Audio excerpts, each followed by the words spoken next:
Chovot HaLevavot, Perek Gimel, dans Shara Bechina, Uma Meod, Domim et Hacham vehatipesh sheizkarti. On a dit qu'il y avait deux personnes, il y a un Hacham et un Tipesh. Le Chacham est l'intelligent, le Tipesh, le sot. Un, il est capable de voir dans la vie que la vie, c'est pas comme ce que tu vois. La vie, elle n'est pas de profiter. La vie, elle n'est pas juste d'abuser des gens. La vie, elle a tout un autre sens. Et la preuve, c'est que Kadosh Baruch Hu, il a créé un monde tellement varié. À Kadosh Baruch Hu, le Tachit HaChaim, c'est pas de manger du sushi. Et la plus grande preuve, c'est que tu n'es pas qu'un sushi. Le Tachit HaChaim, c'est pas de profiter de l'argent, parce que l'argent, elle n'a rien amené à personne. Tu rentres dans le trou, personne qui te prend. Donc, la vie, elle a un autre sens. Et c'est impossible de voir le sens qui est comme tu le vois. Il y a une profondeur dans tout. C'est le Chacham. Le Tipesh, on voit qu'on a expliqué hier que le Chovot HaLevavot, il n'a pas dit l'intelligent et le normal. Il a dit ici, il y a deux façons. Chacham ou Tipesh. Ou tu es intelligent ou tu es sot. Il dit ça ressemble à quoi? Hazak, c'est un Tipesh, parce qu'il n'a rien compris. Va Tipesh chez Izkarti. Ça ressemble les Shnei Achim she'arshu me'aviem chelkat hasadeh. Ça ressemble à deux personnes qui ont hérité de leur papa un champ. Azekuka le'iboud b'mesher tekufa mesuyemet dotzi perot. Mais bien sûr, qu'est-ce qu'ils ont besoin? Le champ, il n'est pas capable de donner des fruits si tu laboures pas. Tu vas laisser le champ, il va sortir des ronces. Tu laboures le champ, il va sortir quelque chose de bien. Achim chiku benem et hasadeh. Et les frères, ils ont partagé le champ. Et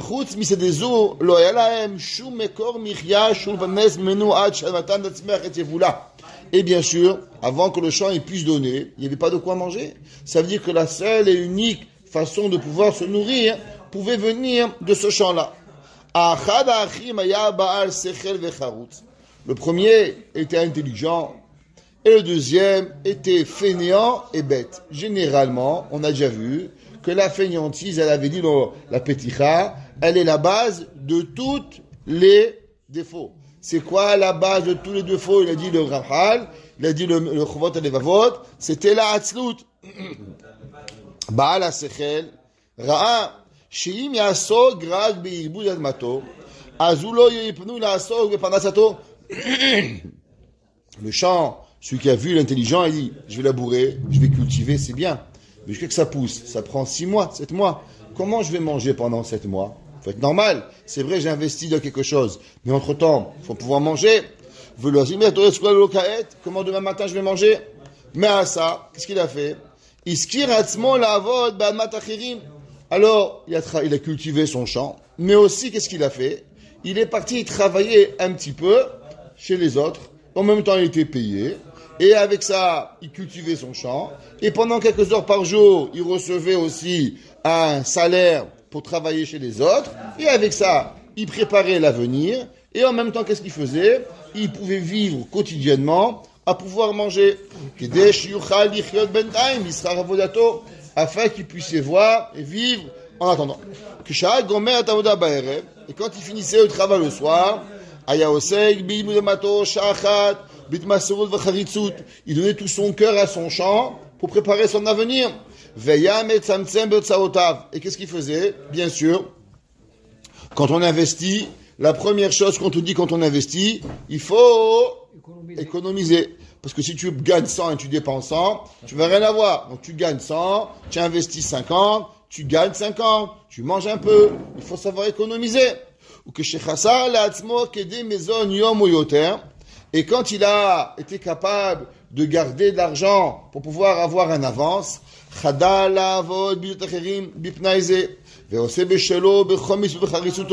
et quand il avait de l'argent suffisamment, alors il a arrêté de travailler chez les autres pour pouvoir s'occuper plus de son champ.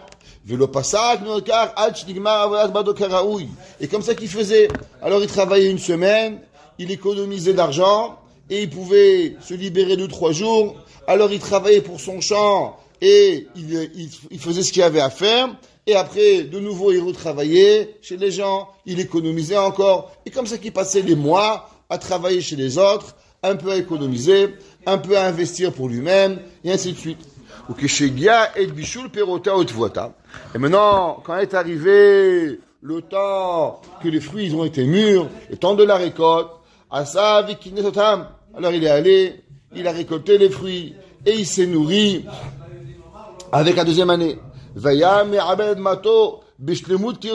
Et maintenant, qu'est-ce qu'il y avait? Alors il a reçu l'argent, cet argent il a vendu, et maintenant il avait le temps de manger, il a le temps de travailler son champ comme il fallait, veut aussi baetim, il a rajouté des arbres,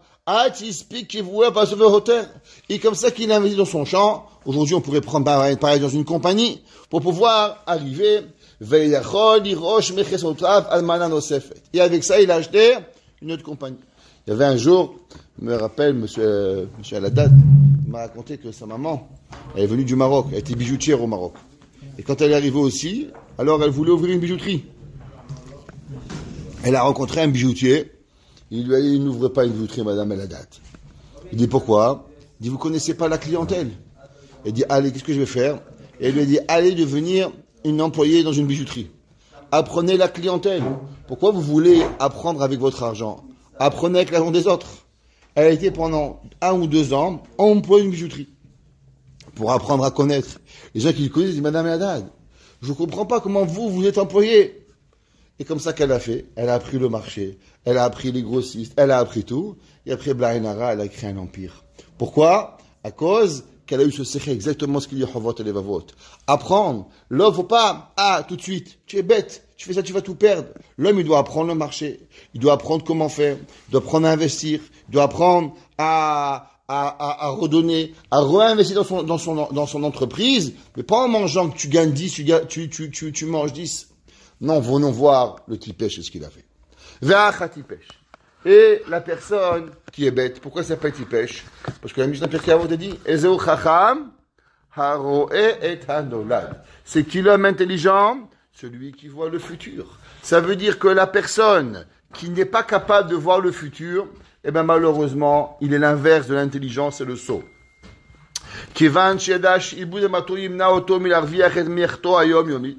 Alors qu'est-ce qu'il a fait? Comme il a vu, c'est pas possible. Je vais planter maintenant des bananes et du blé ou je sais pas quoi, et ça va être dans 6 mois qu'il va me donner à manger. Alors c'est perte de temps. Alors il a rien fait. Il a laissé. Alors il a travaillé chez les gens. Et bien sûr, le soir il allait à manger, il allait à boire, il allait en vacances. Et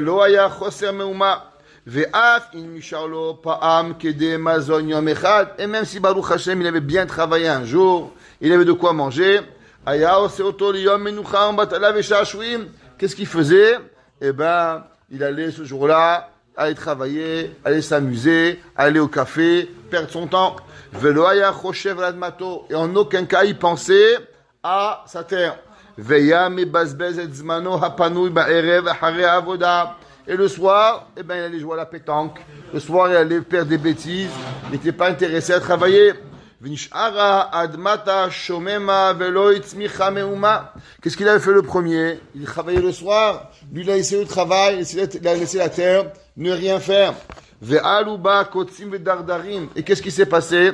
Non seulement la terre, elle n'a pas fait pousser, bien sûr, du blé, mais maintenant la terre, c'est l'espace de vide. Il va pas sûrement rien planter. Il va commencer à te planter des ronces. Il va commencer à pousser des difficultés. Ve'agader chez la neheras. Et doucement, qu'est-ce qui s'est passé? Les barrières du champ, ils sont tombés. Veshtafon et tifet etza. Et les arbres et le vent, ils ont fait tomber les arbres. Kemo shama shlomo ameler. Al sadeh ish atzel avarti valkerem madame hasarlem. Shlomo amelech il dit, je suis passé dans le champ d'un homme fainéant et dans la vigne d'un homme qui manque du cœur. Ve'ine ala kulo kimshonim kasui panav charulim ve'geder avanim neherasa. Et tout a été détruit. Pourquoi? Parce qu'il n'y avait pas de cœur, parce qu'il n'y avait pas de travail, parce que tout c'était quoi? La base de la fainéantise. Ve'chacham. Quand on voit ici, il y avait 3 choses qui étaient dans le chacham. Numéro 1, c'est qu'il s'occupait de ses affaires, il pensait au lendemain, il travaillait le soir, il n'était pas feignant, il a su investir, il a su apprendre pour le futur. C'est le chacham. Bien sûr, on peut comprendre, c'est la Torah. Vechacham kasher ya'ayen memashal ze. Ouais, comme on voit que le Chacham, regardez en bas, il explique et il dit, c'est quoi le travail? Bien sûr, la terre de l'homme, c'est pas la terre, c'est un machal. À quoi ça ressemble? Un neshama. L'homme, il vient avec une âme sur cette terre. Il reçoit un cadeau. C'est un neshama. Quand est-ce que tu vas recevoir le Sacha Neshama?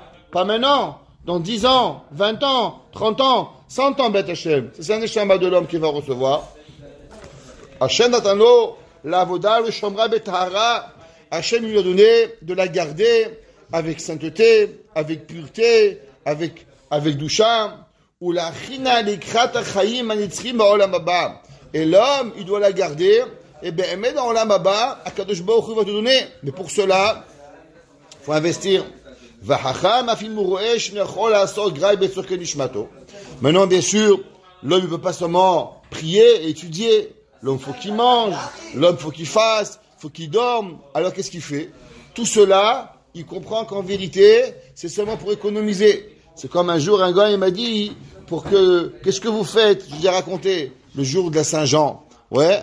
Je leur ai dit, vous buvez de la bière, nous on fait ce qu'on aime, c'est d'étudier. Ça veut dire que quand l'homme, il dit le chida, il dit, comme ça veut mettre dans le Chafetz Chaim, il dit pareil, il dit un homme, il va arriver au Shamaim, il va demander à Dieu, il va demander, est-ce que tu as étudié la Torah tous les jours? Il va dire, bon Dieu, c'est pas moi qui ai maudit l'homme, Bezea tapecha tocha lechem, avec ta sueur, tu vas manger. Fallait me créer comme Adam Arishon. J'aurais te mettre un midrash étudié, c'est de ta faute. Je vous dis, tu as raison. Viens, on va regarder ce que tu fais pendant que tu travaillais pas. Il dit le dimanche, tu travaillais pas. Le vendredi après-midi, tu travaillais pas. 5 semaines de vacances payées en France, tu travaillais pas. Qu'est-ce que tu fais pendant les jours? Il dit le Hida.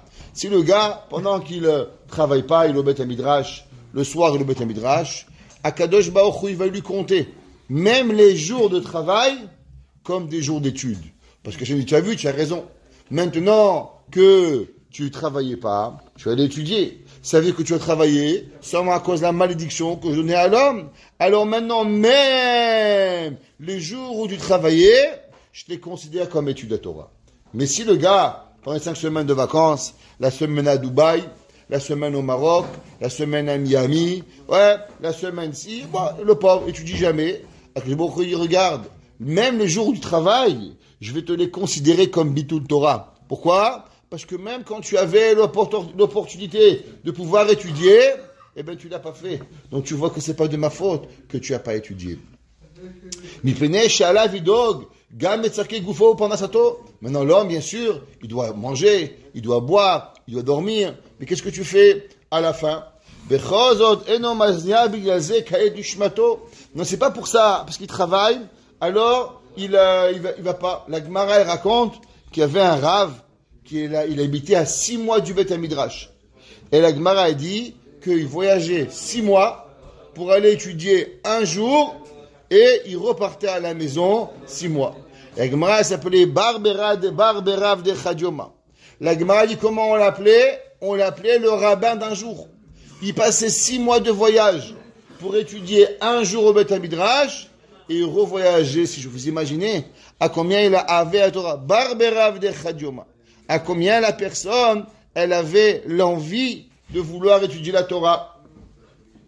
Et là où maskir et atzmo les emelacha, osel masom matan bemuna, alors il prend son temps, il va travailler quelques heures par jour, et avec cela, il va manger, boire et dormir pour ce qu'il a besoin, mais pour investir le maximum de temps pour toucher avec Tahara. Ou bezman o apanu yu shokeda Torah velaot Hashem. C'est incroyable, si vous avez sûrement vu ces vidéos en Israël, il y a des gens, vous voyez, ils sont dans des macolettes, ils sont à la caisse, travaillent, ils ont une Gemara ouverte à côté. Et quand il n'y a pas de clients, ils regardent l'œil sur la Gemara, tu vois que dès qu'il a une seconde, il est gonève le temps, il vole le temps pour pouvoir étudier. Et qu'est-ce qu'il fait? Il vole 1 minute, et encore 1 minute, et encore 1 minute, jusqu'à qu'il arrive non seulement à devenir seulement un petit rabbin, même un grand rabbin, même un tzaddik, pour pouvoir y arriver. Et vous savez qu'est-ce qui se passe? Il dit ici le Chavot Alevavot.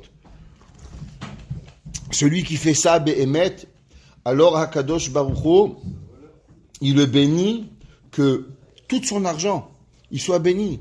Et alors, il a plus de temps pour étudier la Torah. Moi, j'ai rencontré un jour un homme dans un palace. J'étais là dans un palace pour Pessah. Et un monsieur, il avait avec lui 200 personnes. Ses enfants, ses petits-enfants. Et Blainara, multimillionnaire. C'était là-bas, c'était à peu près 20 ans. C'était à Coronado Bay. C'est sur le Pacifique, au milieu du Pacifique, une île. Pour arriver là-bas, il faut que tu aies un avion ou un bateau. C'est une île. Il n'y a pas. Eux, ils te fournissent pas. Il faut que tu arrives avec ton propre bateau ou ton avion privé. Les gens, ils arrivent avec l'avion privé sur l'île. Et ce monsieur, il arrive avec 200 personnes. 200 personnes. Blainara, ouais. $10,000 par personne. Imagine-toi. Et il arrive, il m'a dit, est-ce que vous faites de la Fayomi? Je dis oui, pourquoi? Il m'a dit, parce que moi, j'ai commencé à Auschwitz. Je dis quoi? Il m'a dit, moi, je suis dans les camps. Et j'ai dit, à Kadosh Baruch Hu, si tu me sors de Auschwitz, je te promets de faire de la Fayomi. Et il m'a dit, aujourd'hui, tout le monde sait. Jusqu'à que je finis mon DAF, il n'y a personne qui rentre. Il m'a dit, la secrétaire, si elle toque à la porte, pendant que je fais mon DAF Fayomi, s'il n'y a pas un mort dans ma famille, elle est automatiquement renvoyée. Il n'y a pas, n'existe pas, ni le banquier, ni la bourse, ça s'écroule, rien. La Torah, elle passe avant. Tous les matins, il se réveille, Tefila, Tehilim, Dafayomi, au bureau, avec sa chabouta, il paye le rave. Et il m'a dit, malheur à celui qui ose toquer à la porte pendant que j'étudie la Torah. Blainara, il a eu 12 enfants. 12 enfants, chacun il avait je sais pas combien d'enfants. Il avait 200 personnes avec sa famille. Je t'abarque chez mon Ahad. Comment? Rien que sa famille. Comment c'était? Juste parce que, il m'a dit, le Icar de ma vie, c'est mon Daf Yomi. Il avait aussi un autre sefer qu'il aimait, Netivat Shalom, le Rav de Slonim. En tout cas, il dit, ici, que les gens ils pensent, ah, le bon Dieu, je vais lui donner 1 heure. T'as rien compris. Tu lui donnes rien à Kadosh Baruch Hu. C'est lui qui te donne. C'est grâce au Daf, c'est grâce à la Torah. Alors Kadosh Baruch Hu, il va te sauver pour arriver. Ouais. Vehu panouy, rak laot Hashem. Et après, doucement, Kadosh Baruch Hu, il te donne du temps pour arriver. Ubiado la'alot nishmato madriga le madriga. Asher haya ra'uy lechayo olam haba. Et doucement, la personne, elle va arriver à pouvoir s'occuper que de sa neshama. Ve'ilu atipesh. Maintenant, l'idiot, il veut manger, il veut boire, il veut dormir. Combien de gens riches, ils passent leur temps à dire qu'ils travaillent pour leurs enfants. Et qu'est-ce que leurs enfants ils leur reprochent? Que mon père, il s'occupe pas assez de moi. Le père, il passe son temps à dire qu'il s'occupe de son fils. Et l'enfant, il passe son temps à critiquer que le père, il est jamais à la maison. Je vous ai déjà raconté. Un jour, ma femme, elle travaillait elle enseignait à un enfant de millionnaire. Je dirais pas, tout le monde le connaît ici. Multimillionnaire. Il voulait rien apprendre. Il voulait pas apprendre à lire. La femme, elle lui a dit, apprends à lire, c'est un cadeau. Elle dit, Madame Crémizy, je vous explique. Tout ce que vous pouvez m'offrir, j'en ai 100. Elle dit quoi? Une voiture télécommandée, j'en ai 100. Un hélicoptère télécommandé, j'en ai 100. Une bicyclette, j'en ai 10. Qu'est-ce que vous voulez? Il lui a dit, rien que chez moi, il y a 17 salles de bain. Qu'est-ce que vous pensez que vous pouvez m'offrir? Vous pouvez rien m'offrir. Rien. Rien dans ce qui est dans vos moyens, vous êtes capable de m'acheter. Oubliez, vous ne pouvez pas m'acheter. Ma femme, elle lui a dit, alors qu'est-ce que je peux faire pour que tu apprennes à lire? Écoutez ça. Il dit, je vais faire un deal avec vous. Il arrive dans 2 mois, c'est Rosh Hashanah. Si vous me promettez que le soir de Rosh Hashanah, mon père, il m'amène à la synagogue comme tous les enfants du monde, que je ne dois pas y aller avec mon grand-père et me taper l'air choma, j'apprends à lire. Si vous me garantissez que mon père, il ne sera pas en Chine ou au Japon, ou en Inde ou je ne sais pas où, le soir de Rosh Hashanah, et je pourrai aller à la synagogue avec mon papa comme tous les enfants du monde, alors je suis prêt. Le gars, il achète à son fils 50 hélicoptères, 40 voitures, 17 salles de bain, 3 Ferrari. Tu penses ton fils, si c'est ça qui l'intéresse? Ton fils qui l'intéresse, c'est que tu l'amènes. Ma femme, elle a parlé à son père. Vous allez lui dire quoi? Première réaction, mais c'est impossible. J'ai le chaud de je sais pas quoi, mais je fais tout ça pour lui. Ma femme, elle dit, mais qu'est-ce que vous faites pour lui? Vous comprenez pas que pour lui, avoir 17 salles de bain, il a besoin qu'un toilette, pas de 17 toilettes. Il a rien besoin, juste d'avoir un papa normal. Ma femme, elle a dû convaincre le monsieur pendant je sais pas combien de temps, pour qu'il accepte d'annuler le show, pour qu'il puisse venir au Shana. Et quand il a promis, en 1 semaine, un garçon brillant, il a appris à lire en français, en hébreu, en moins d'1 semaine. Il refusait d'apprendre à lire. Pourquoi? Parce que pour lui, il ne voulait pas ressembler à son père. Parce qu'il ne voulait pas cacher. C'est un enfant. C'est un tipèche. L'homme, il arrive. Qu'est-ce qu'il fait? Il peut acheter tout avec l'argent. Mais à 40 tonnes. Il ne peut pas. Hazak. Rak les tiv les goufos. Vesdouim alamazé. Il pense à s'amuser, à ci, à là. Ou machir et ishmato shomema ou meusa. Il y a un jour un millionnaire, il y a un article dans le journal, dans le Times Magazine. Il dit les gens, ils construisent une maison de millions de dollars. Le problème, c'est que toute la journée, il n'est pas à la maison. Il arrive le soir, il a construit une cuisine qui lui coûte environ 200 000 dollars. Mais il mange jamais là parce qu'il n'a pas le temps de cuisiner. Donc il va manger au restaurant. Il arrive à la maison pour dormir 5 minutes. Et après, il se lève le matin. Toutes les vacances, il passe à l'hôtel, à Miami, en Chine. Il raconte ça tout cet argent. Le gars, il investit pour qui? Pour que la bonne, elle a une belle maison. Parce que c'est elle qui profite. Parce que lui, il n'est jamais à la maison. Et il dit après, il va à l'hôtel qui est 2 mètres sur 2 mètres. Il dit, je comprends pas. Tu achètes une maison de 5 millions de dollars. Et en fait, on te retrouve toutes tes vacances, en été, en hiver, dans un trou à rats. Mais tu es fou, quoi. Qu'est-ce que tu fais avec tout cela? Ouais. Ubevo, eito, en nishmato, bemalisko de chayolam haba. Quand il arrive le temps, avec quelle mitzvah tu montes? Avec quoi? C'est quoi le moteur qui va arriver? La 2 chevaux avec de l'essence, elle vaut mieux que la plus grande des Ferrari qui n'a pas d'essence. Ve'alia la redet lish'ol, ve'alia la redet lish'ol tartea, tartit eratot avonotea, et malheureusement neshama, elle va être punie. Ve'alav ne'emar, oy le nafsham, qui gamnu lahem ra'a, malheur à leur âme qu'elle a causé pour eux. Tout ce mal, il dit le Chavot Alevavot. Yavin mimenu ketzad alav iskoret sofo. Le Chacham, il doit comprendre que c'est un machal de la vie. Quand Hachem, il a créé un business, regarde comment les businessmen, ils sont le matin, 6 heures du matin, ils sont debout. Tu as déjà vu, toi, un businessman qui arrive à 11 heures du matin au travail? C'est impossible. Pourquoi Hachem, il a fait cette ta'avat mamon? Comment c'est marqué? La Gemara dit Ohev kesef, lo yizbar kesef. Il dit Shlomo Amelech. Qu'est-ce que ça veut dire? La même façon que l'homme qui voit le businessman, le directeur d'entreprise, 5 heures du matin, arriver, travailler, il comprend. S'il n'est pas le matin à l'heure, qui c'est qui va chauffer les employés? C'est un machal. Celui-là, il est seulement un machal pour moi, pour comprendre combien chapterain, comment on doit apprendre la Torah, comment on doit arriver à l'heure, comment on doit faire. Un jour, il a écrit un article, Bill Gates, il dit aux enfants d'une école, il dit attention, si vous croyez que l'école c'est difficile, vous avez aucune idée de la vraie vie. Il y aura ni maman ni travailleur social pour pouvoir vous aider. Quand il arrivera le temps, vous arriverez le premier jour en retard, vous aurez un premier avertissement, deuxième avertissement, et au troisième vous serez renvoyé. Et il y aura ni votre père, ni votre mère, ni votre cousin pour pouvoir expliquer à votre patron. En aucun cas vous aurez le droit d'arriver en retard. Si vous pensez que vous avez le droit de faire des erreurs dans votre travail, chaque erreur elle peut vous coûter des millions, pouvoir des poursuites. Il dit vous parlez en classe, c'est ce qu'il a dit. Vous pensez que c'est rien du tout? Il dit juste parler de votre travail, de confidentialité à votre femme ou à votre conjoint, vous êtes poursuivi pour des millions. Vous croyez que c'est rien de parler à quelqu'un que vous n'avez pas le droit? Est-ce que vous comprenez la gravité de ce que vous pouvez faire? L'école est encore trop gentille par rapport à la vraie vie, leur a dit Bill Gates. Ou Keshéu Asek Bitzarkav, ouais, et quand il fait ses besoins, il fait ce qu'il a besoin de la vie, bon là, Mazé, Yasog Be'em Kemo Mishimaskir Atzmon Emlechet Achirim. L'homme, il doit savoir que c'est pas lui. C'est quoi la vie? Le Rav de Brice, toujours rappelez-vous cette histoire, il a demandé quelqu'un qui tu es. Il a dit, Docteur Goldenberg. Il a dit, je t'ai pas demandé qu'est-ce que tu fais. Je te demandais qui tu es. Les gens, ils s'identifient par rapport à ce qu'ils font. Docteur, plombier, avocat. Ça, c'est pas important. Ça, c'est pas ce que tu es. C'est ce que tu fais. J'ai raconté un monsieur qui était boucher. Quand il est devenu boucher, il a dit, son père, papa, j'ai de la peine, je suis boucher. Toi, tu n'es pas un boucher. Toi, tu es un chassid. D'abord, tu pries shachrit, mincha, arrive. Non, pour pouvoir manger, tu te boucher, mais tu n'es pas un boucher. Nous, on a un ben Torah. On a un ben Torah qui est boucher. On a un ben Torah qui est plombier. Tu vas chez les chassidim. Shabbat, ils ont tous la capote à l'Oshtraimel. Un, il est rabbin. Un, il est mélamed. Un, il est plombier. Un, il est menuisier. Un, il ne sait pas qu'est-ce qu'il fait. Ils sont tous l'air pareils. Et tu les vois à shacharit, à mincha, à ma'ariv. En train de dire, tu ne peux pas savoir qui est quoi. Pourquoi? Parce qu'ils ne sont pas un plombier. Ils sont un chassid qui est plombier. Il y a un chassid qui est boucher. Un chassid qui est peintre. Pourquoi? Parce que d'abord, leur identité, elle est d'être un juif. Leur identité est de la Torah. À part ça, faut manger. C'est pas grave. Il n'y a aucun sous-métier. Le seul sous-métier qui disait mon père qu'on n'a pas le droit de faire, c'est voler. Tant que tu voles pas, tout est permis. Il n'y a aucun sous-métier dans la vie. Même poubellier, même éboueur, c'est pas grave. Même laveur de parterre. Je connaissais un ami à moi, il était Rav, Tamid Chacham.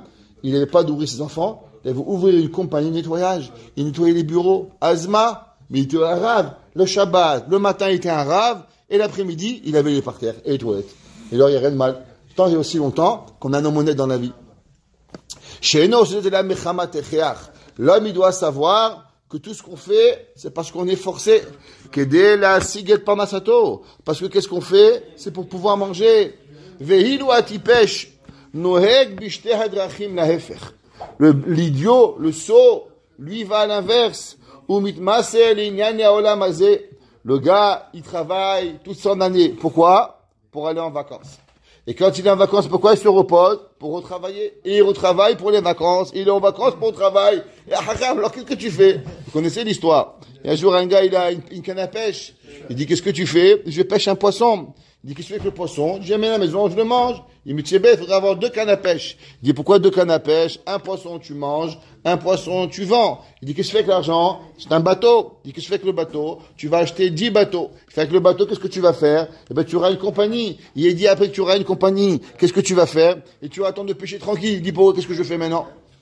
Il dit, pourquoi tu veux que je me juge ma vie pour pouvoir pêcher tranquille, comme c'est que je fais déjà maintenant? C'est un machal, aval bemet, c'est marqué, ce machal, c'est marqué dans le des Béliaou, que ça c'est la vie de l'homme. L'homme, il travaille pour se reposer pour travailler, et après à la sauve, c'est quoi? Ouais. Umit alem yane olam azé, ouais. Umit alem yane olam aba. Et bien sûr, on lui parle de Taharit, il a jamais temps. Mincha, il connaît pas. Arvit, il sait pas. Shacharit, c'est trop difficile. Shabbat, le temps, il tourne. Kemo Shama Shlomo HaMelech, Kshitbonen Behanagat HaKesil. Comme Shlomo HaMelech, il parle de la façon que le sot, il va parler. Ve'echeze Anochi. Ouais. Alors, quand j'ai vu comment on appelle ça, les dérivés de la façon qu'il se comporte, le sot, Achit libi. Ouais, alors j'ai mis cela dans mon cœur pour réfléchir, pour comprendre à combien elle arrive la fainéantise. Ça veut dire que l'homme, il doit savoir que la fainéantise, elle amène la paresse à un homme à délaisser sa vie. Il faut savoir que la fainéantise, elle peut tuer.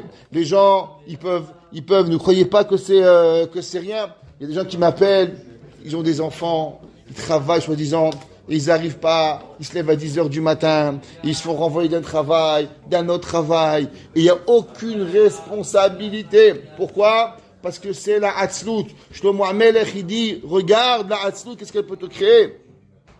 Alors il dit, Shlomo HaMelech, Ra'iti, j'ai vu. Qu'est-ce que ça veut dire? J'ai vu le mal de la façon que c'est. Alors la Karti Moussar, alors j'ai compris que quoi? À combien la personne, elle est dans l'obligation d'abandonner la paresse. Shlomo HaMelech, il écrit et il dit que toute la vie d'un homme qu'on a expliqué, elle nous amène seulement à voir qu'est-ce que c'est Tachlit HaChaim, qu'est-ce que c'est le but de la vie. Bien sûr, vous voyez, il vous a pas dit manger du pain et de l'eau. On peut travailler, mais ma'ikar ma'atafel. C'est quoi le principal? C'est quoi le secondaire? Pourquoi on a été créé dans l'Olam Hazé? Pourquoi on est créé dans le Maba? Pourquoi tu es venu sur terre? Est-ce que tu es venu pour manger des bananes ou tu es venu pour pouvoir arriver en Olam Haba? Ce que tu veux. C'est marqué dans le Zohar qu'à la fin d'un homme, quand l'homme il va arriver dans l'Olam Haba, alors un Neshama, elle n'a pas de mitzvot.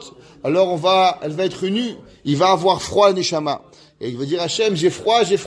Alors on va lui envoyer un pantalon, on va lui envoyer une chemise. Et la Neshama va dire, mais ça me couvre pas. Il dit, mais je comprends pas. C'est ça que tu avais dans ta maison. Tu avais 50 chemises, 50 chaussures, 50 pantalons. Toute ta vie, tu as couru pour dire ces affaires-là. Alors prends-la et on va arriver. Et l'homme qui avait mis les téphilines, alors il aura la chemise. L'homme qui a fait Kdusha, il a 20 pantalons. L'homme qui a gardé ses mains de Shabbat, alors il aura des gants. Et tout le corps, il sera couvert par rapport aux mitzvot que tu as fait et par rapport à ce qu'on a investi. Alors on va avancer. Mais celui que malheureusement, il va investir son temps dans les vanités, un Neshama, dans l'Olam Haba, alors on lui donnera seulement sur ce qu'il a investi. Baruch Hana Leolam. Amen ve Amen.